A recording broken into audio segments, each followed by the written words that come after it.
leaps, pylon, touchdown. Cousins back to pass.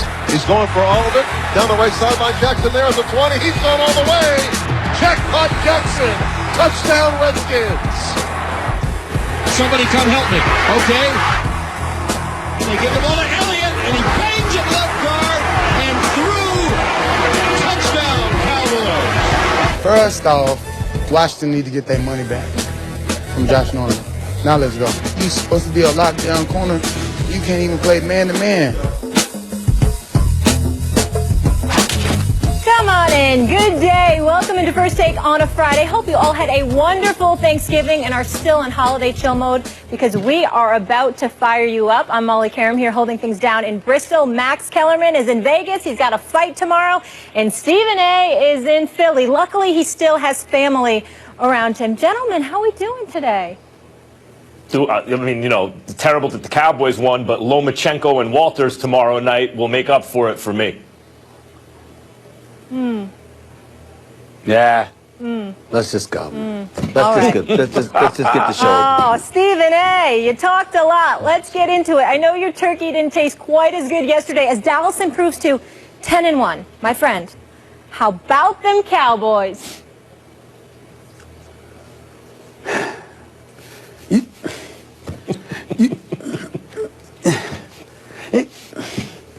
You know, oh, damn. You know, look.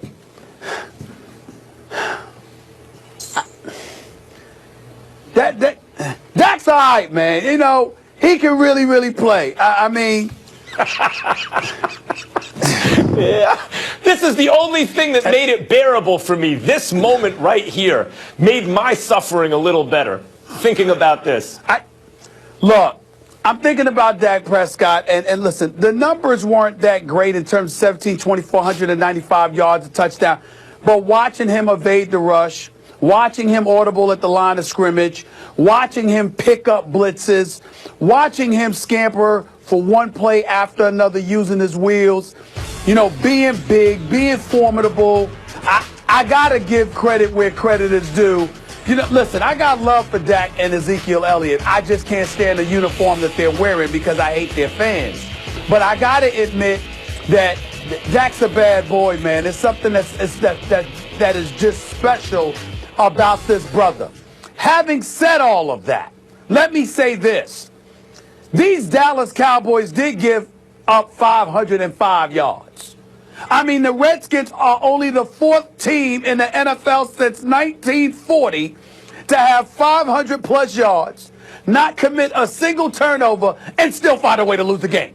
Now, I can't even begin to tell you how disgusted I am at the Redskins this morning. Wasted 449 yards passing, 3 touchdowns, not a single interception by Kirk Cousins. Wasted shoulder injury where Jordan Reed is in a sling in the first half, still comes out in the second half. Balls catches that beautiful one-handed grab, okay, and that ultimately led to a touchdown. Wasted Deshaun Jackson's 67-yard touchdown catch, 118 receiving yards, etc., etc. This kid Kelly, the same dude who was chirping, who was talking about how the Cowboys are the cowgirls, 37 yards rushing. See what I'm talking about? When you're a rookie, wet behind the ears, breath smelling like Similac, sitting up there running your mouth before you proving a damn thing, and then you go on national TV on a Thanksgiving holiday, and you turn around, and what do? You rush for 37 yards? Oh, shut up. Go someplace. This is unbelievable to me that the Redskins somehow, some way, found a way. These skins found a way to lose this game, and then really they were behind the 8 ball in terms of, you know, being 2 touchdowns down, being on an uphill climb. Gruden with his Mr. Boyd Genius himself, the onside kick. What was it? 9:22 left, 24-19, and you give the Dallas Cowboys a short field, and you know, what are you thinking about? You know, the 55-yard field goal attempt by Mr. Dustin Hopkins. This boy's been missing field goals, okay? What the hell would you try that for? I'm looking at Gruden. I'm looking at another little boy genius in Sean McVay, who wants to sit up there and prove himself. Clearly, he's an aspiring head coach before his time is due, trying to act like he's innovative, but ultimately, he's a little bit too cute. As my man Jerry Brewer wrote in the Washington Post, my former colleague at the Philadelphia Inquirer, love him. He's a great writer. All the best to him. I'm just sitting there, Jerry Brewer. Look, all of this stuff, too cute, offense, the coaching is sloppy. But at the end of the day, the Dallas Cowboys won the game. I can't take it away from them today. But I did see things with the Cowboys defense that makes me say, hey, I ain't dead yet. They can still be an accident waiting to happen, but not Dak and Zeke. I know that. The Cowboys, here's the bad news. Not only are they 10-1, they're really, really good. And look, part of the thing about the Cowboys fans going crazy about this team early on is every fan base, when your team's on a winning streak, starts to overrate the team and beat their chest and start to think about all the things that might go right and paint the rosiest possible picture for the future. But every once in a while, that scenario's what plays out, and that's the story with the Dallas Cowboys right now. The only thing the civilized world can hope for, because in polite society, you don't root for the Dallas Cowboys. Come on. The only thing the civilized world can hope for is that the inability of that front four, really front seven, but front four, to get pressure on the quarterback will be their undoing as we go forward. But Dak Prescott from preseason game one, you can see it. I said yesterday, he reminds me of Tom Brady. Tom Brady, when he started out, it was game manager, takes what the defense gives him, doesn't try to force anything, and there's something about him. Same with Dak Prescott. Even the way when the defense comes off the field, the kind of love he gives them. You can see if you played defense, you'd want to play defense on a Dak Prescott team. He has that kind of charisma in addition to everything else, which is very important at the position. Ezekiel Elliott, he's been amazing. I mean, his speed, his straightaway breakaway speed is ridiculous. The offensive line is amazing. And maybe Kelly, maybe that was part of their plan, a decoy, because Dallas is very good against the run, and they were good against the run again yesterday, but they couldn't get pressure on Kirk Cousins so he could throw and throw and throw. Was it a mistake, the onside kick? Of course it was. They should not have done that. And yet Dallas, once again, wins a game, in this case, not only in a rivalry game, but against a very hot team that by and large played very well. A couple of missed field goals, one bad onside kick call, fine. But Dallas outplayed them. They beat them. This team is for real, and it is scary because one of the worst things that can happen in sports is that the Dallas Cowboys challenge for a Super Bowl, and all we can do at this moment is hope that it doesn't happen, Stephen A. Smith. Well, I have to concede that I expect them to challenge for a Super Bowl. Right now, I'm at a point where I think that the only two teams in a position to beat the Dallas Cowboys are the New England Patriots and the Seattle Seahawks. I look at the Dallas Cowboys right now. They're just on a roll. Everything is going right. It doesn't seem to be the accident way to happen. But I also would like to point out this, and I think it's time to call these people out. Dak Prescott was a fourth-round pick, the number 135th pick overall. I think it's time, Max Kellerman, to call out the teams that passed up on Dak Prescott and drafted a quarterback. 7 quarterbacks were drafted ahead of him. Okay, who did you just mention? Debate Carson Wentz. Hold on, let me You finish. just mentioned the teams. Debate. You just mentioned the teams that you think. Yeah, I understand, but I'm just thinking Carson Wentz. We're not going to get on Philadelphia. Jared Goff, I think the Rams drafted him just because he was out there in Cali and they were moving to Los Angeles and they tried to be homers, okay? Something to talk about with Jeff Fisher and those boys. The Denver Broncos in the first round, Paxton Lynch 26th overall, and the Jets, Christian Hackenberg, all right, at the number 51 overall, round number 2. The New England Patriots, Jacoby Brissett, he was picked before Dak Prescott, okay? Then you can't blame him because, again, Tom Brady ain't going nowhere. So, I mean, that's probably why you wouldn't grab a Dak Prescott. But then you're the Cleveland Browns, Cody Kessler. You're the Oakland Stephen Raiders, A., think about the Connor teams. Hold on. We get it. Think about the teams that you said are the only other two teams you see as Super Bowl challengers or who might be able to stop the Cowboys. You said the Patriots and you said the Seahawks. That's why I'm not. And that's Tom why I'm Brady. That's why I'm letting them off the hook. Well, no, I'm saying Tom Brady was drafted in the 7th round and Russell Wilson in the 3rd. So all three teams you think this year that are the legitimate challengers for the Super Bowl were picked way behind a ton of other quarterbacks. This is the way it works sometimes. I don't know if you're Denver or you're the Cleveland Browns with Lynch or Cody Kessler that you should have made that move, though, but that's just me. But I hear you. Stephen A., on the bright side, I've tasted your sister Carmen's cooking, so at least I know you ate well yesterday. So you have that going for you this morning. We move on. Whatever, Molly, whatever. We move on to the matchup within the matchup. One of the storylines that dominated the game was Dez Bryant versus Josh Norman. In the trash talk, folks, it was at an all-time high. Dez, tell us about it. Washington need to get their money back. The guy can't even go one-on-one. He bails and he holds. Never seen it before. Never just seen that out of a player.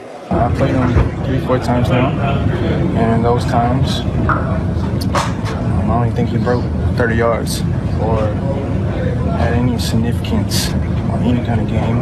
Do you feel like he saw the real Dez Bryant this time around? Man, he got lucky, put it that way. Last year. He got lucky then. He got lucky this year, too. We could have roasted his ass. This guy bumped into me like, what's up? Where I'm from, we unload the clip, so pretty much whatever you want to do, not that guy that you see a challenge from and face back down. That's not me. I honestly feel like the guy's extremely soft.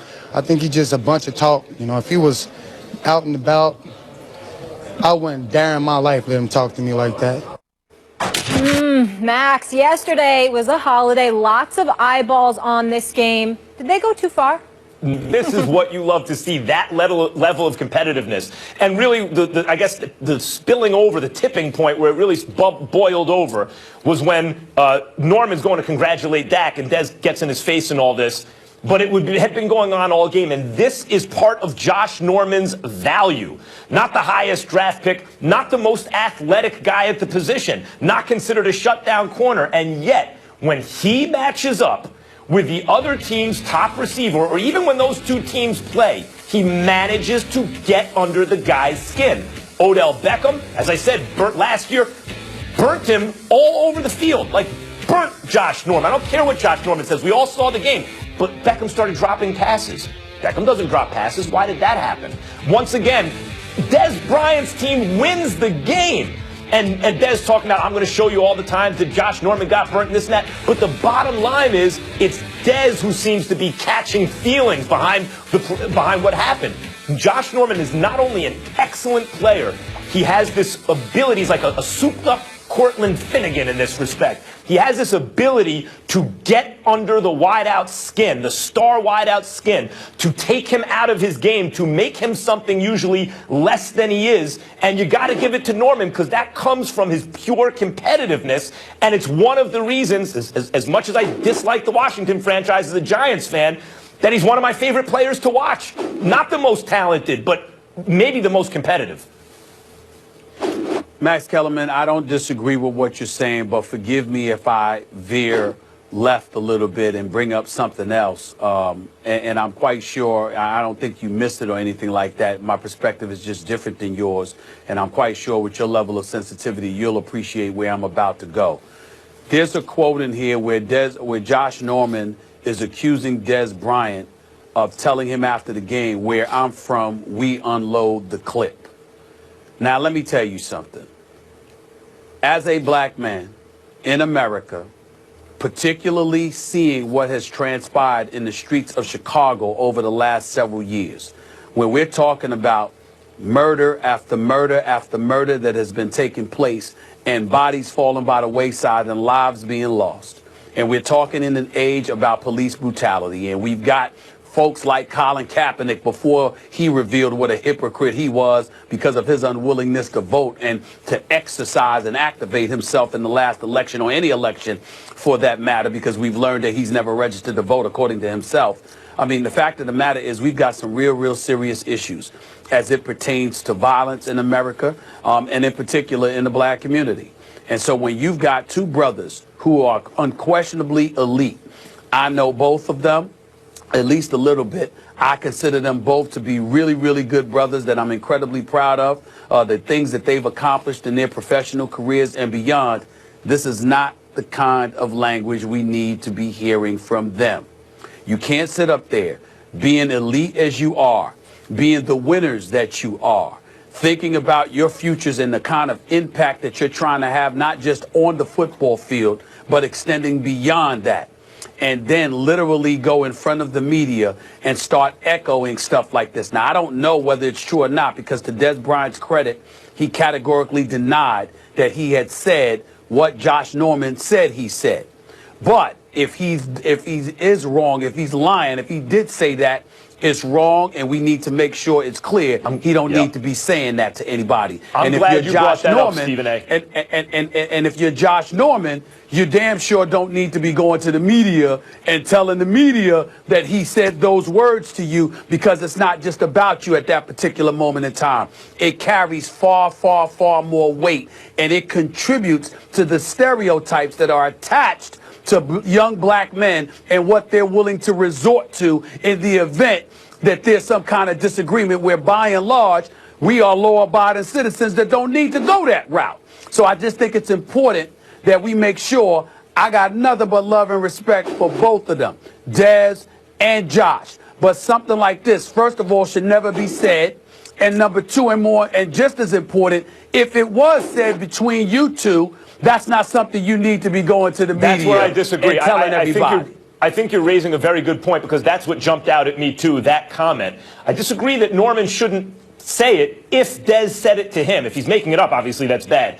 But if Des actually said that, what Norman is, I mean, that's the indicator. Des plays himself when he says that. What he's saying is, the feelings he has are so serious. Josh Norman was able to affect him like that emotionally, that he says something like that to him. He has to take it to that place, because that's how much Josh Norman got a hold of his brain in that situation. And Josh Norman reporting what Des Bryant said, Des didn't have to say it. He said it. Josh said, this is what this dude told me. I mean, I don't think there's anything wrong with Norman reporting that. It is nothing wrong with it if it's just about you two, but when you say it to the media, you're disseminating that kind of message to the masses, and then all of a sudden, we're not just thinking about the two individuals, we're thinking about a community and the stereotypes that we have to fight against and battle against every single day. That's not fair. to mention, Max, that also Josh Norman stepped up and said at the end of it is that, hey, if that's the way it's going to be, that's the way it's going to be. We could end the clip we could end it out on the field all day, every day. I'm just saying that you got to think about it beyond that.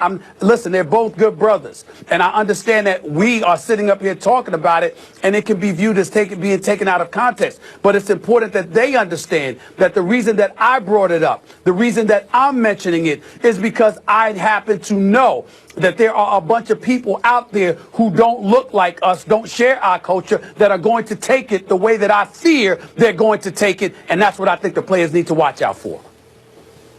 Fair enough. Let's leave it there. Up next, the Cowboys have the Vikings, and that's where we go next with Minnesota. When the Vikings needed him most, Bradford turned into Sam Bradford.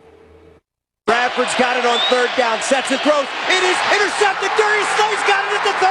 Oh, Darius, how